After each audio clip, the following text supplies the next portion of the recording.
Hey everybody, welcome back to the Smarketing Connect podcast. I'm your host, Tom Libby. I'm the current CEO and owner of Smarketing Connect, one of the central locations where you can find all your sales and marketing needs and a whole directory of places and people for you to find those tools and resources for all your sales and marketing stuff. Today, I brought one of our brand new members of Smarketing Connect, and I'm super excited to have him here. As you guys already know, I don't do a lot of the introductions. I'm going to let Seena do that for himself. But Seena is one of our newest members of Smarketing Connect. Seena, welcome aboard. Why don't you tell everybody a little bit about yourself and what you do, and introduce yourself to the crowd here, this massive audience that we have. No, I'm just kidding. It's Yeah, well, first of all, thank you for having me on your podcast. This is really, really cool. Yeah, I mean, so my name is Sina, and I'm one of the co-founders of Small Business Chatbot. We are a company based out of Toronto, Canada. And what we do is we build AI chatbots for the websites of small and medium-sized businesses. Now, there are many, many companies out there and startups who are, building chatbots, implementing them. The way in which we're different is that a lot of those companies focus on customer support. So, they build chatbots for frequently asked questions or ticket handling or just answering basic questions here and there. Now, our technology is able to do that as well. Um, but what I will say is that, unlike these other companies, what we do is we build not only chatbots, but we like to refer to them as customer-facing AI agents. And we use them more as inbound marketing tools. So the idea here is, if you're a small or medium-sized business and you're paying money for Google ads, Facebook ads, you're investing in SEO, you're driving traffic to your website. Now, where we come in is kind of lower on in the sales funnel, in which case our AI agents are able to speak to your website visitors like through text format.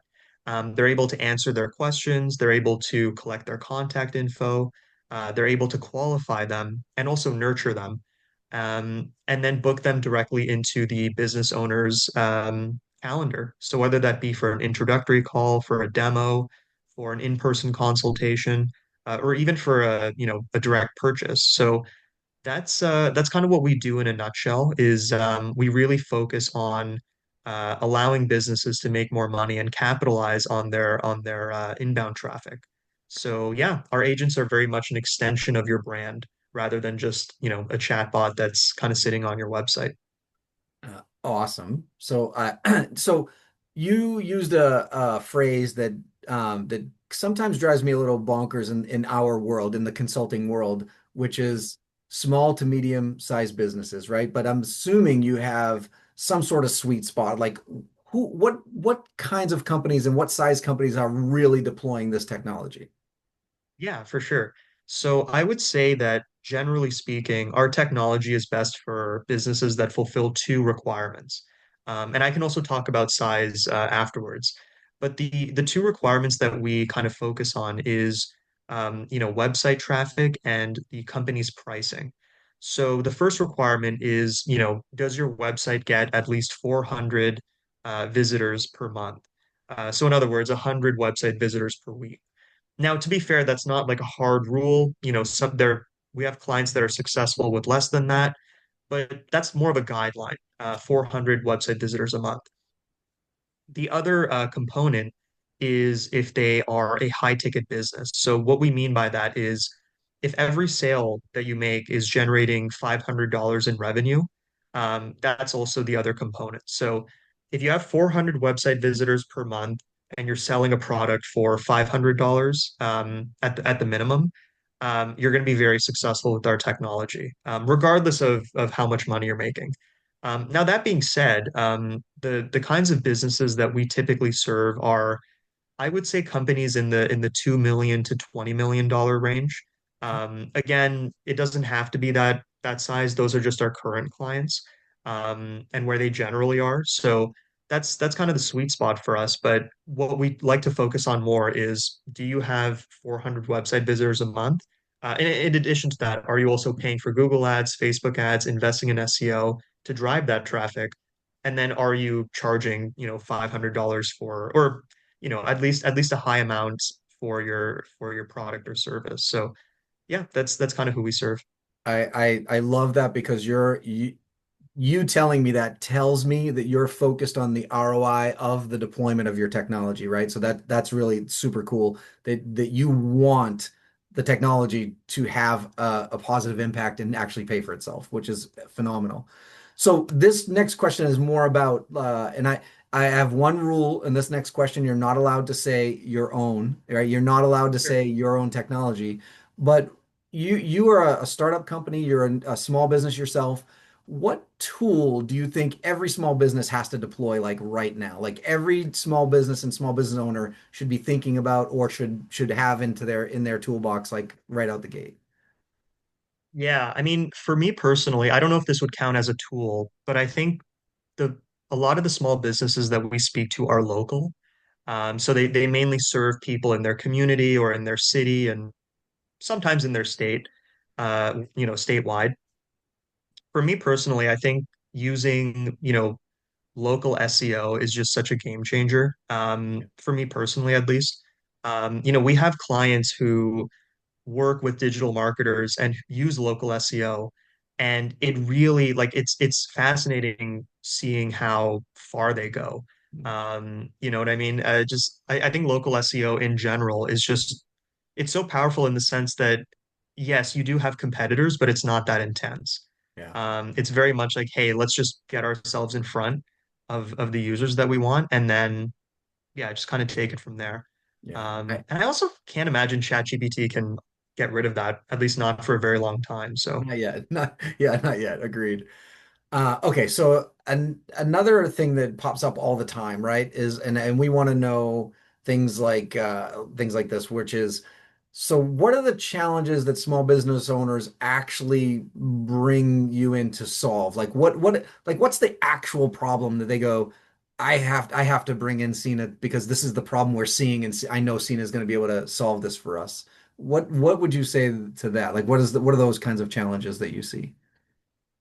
yeah, I think ultimately what it is website conversion. That's probably the biggest, not necessarily problem, but concern. Like again, if you're spending money on, like just as an example, if you're spending money on Facebook ads, and then someone visits your website, maybe they hang around for 30 seconds and then they leave.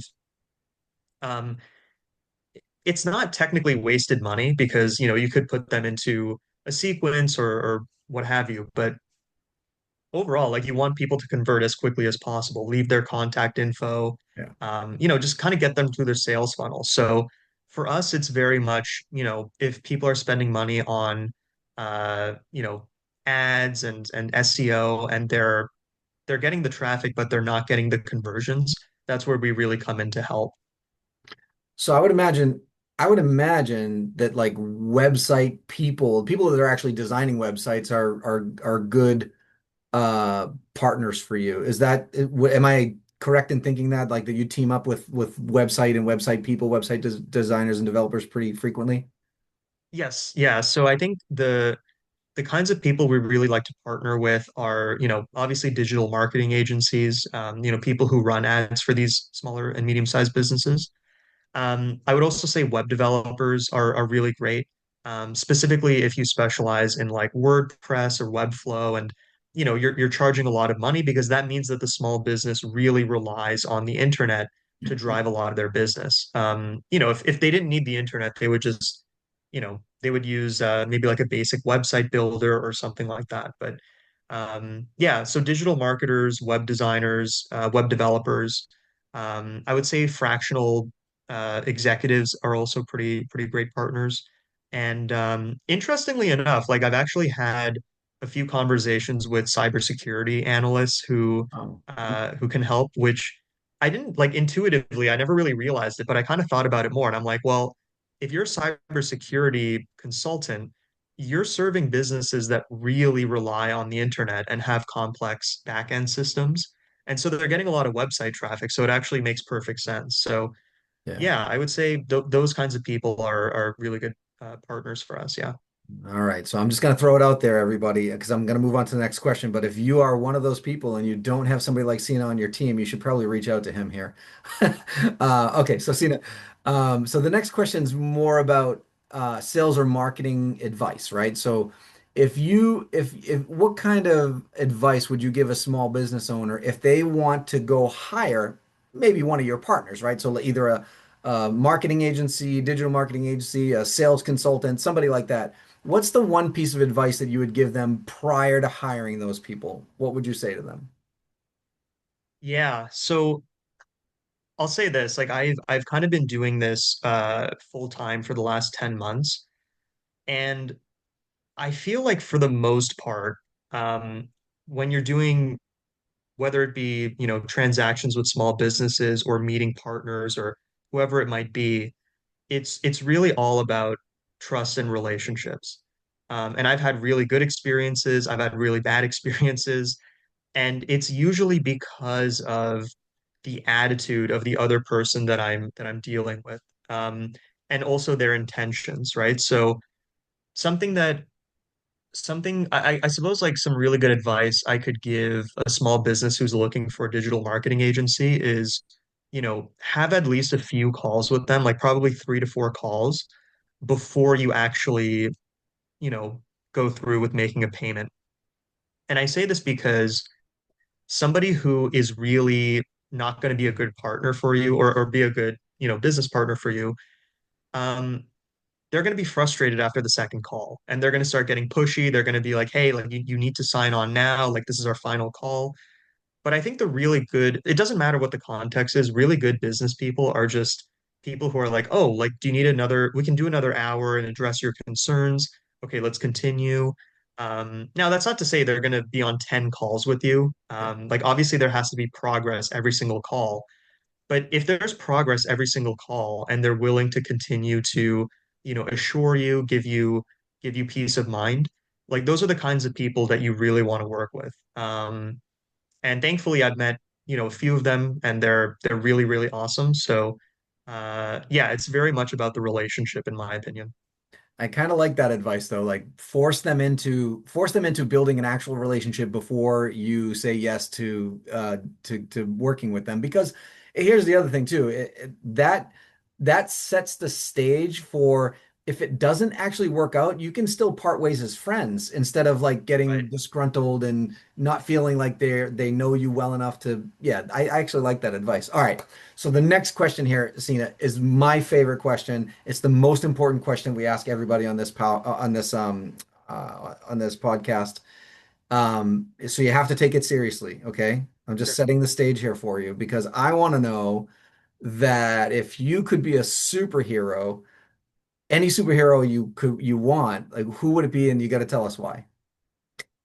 Yeah, so my answer to this is actually it's a little strange, but for the reason, not the answer, but so I would actually say Spider-Man, which is like a super common one, Sure.